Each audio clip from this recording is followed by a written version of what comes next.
Cum să nu scăpăm de voi? Eu vreau să scap astăzi de Kiss FM. De ce? Pentru că este doar o glumă.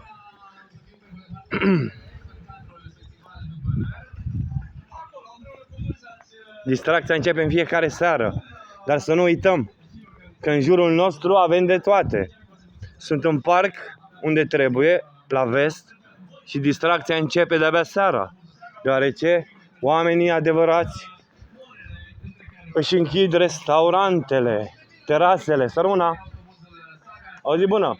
Se filmează aici? Se filmează aici sau nu? Eu filmez. Avem ce filma aici, uitați și la dumneei, dar și la Neamoșu.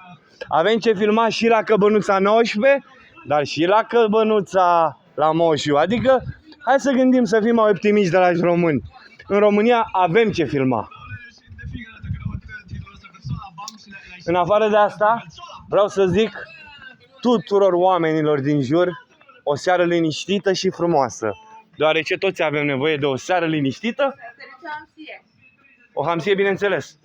Dar cum o plătesc? Cash sau card? Am înțeles, sărmâna. Deci astăzi mâncăm o hamsie după... Sărmâna. Acum am scos-o din pictură. Doamne, deci m-am și filmat. Doamne, ce scumpă. Sărmâna, eu chiar mănânc o hamsie. Și se arată. Doamne, ce mi-a dat. Și am mâncat azi, dar asta e hamsie, tati, adică... Aveți aici. Mă scuzați. Eu așa sunt, fac reclamă la reclamă. Reclamă la reclamă, da.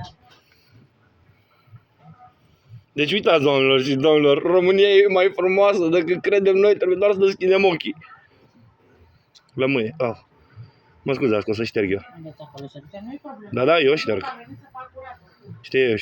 Știu, închidere ușoară, de asta tot zic. Până se închide, mai bine un nebun ca mine care zice că vrea hamsi.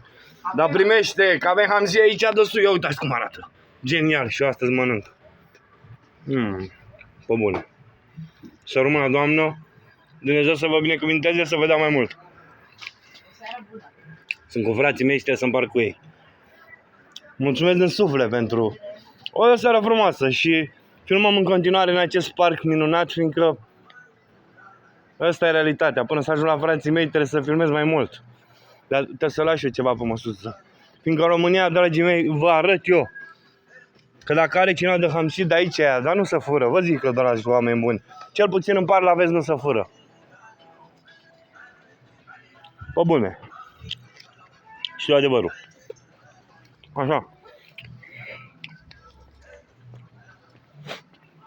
Așa că încheiem video și ne bucurăm din suflet de tot ce e bun din România.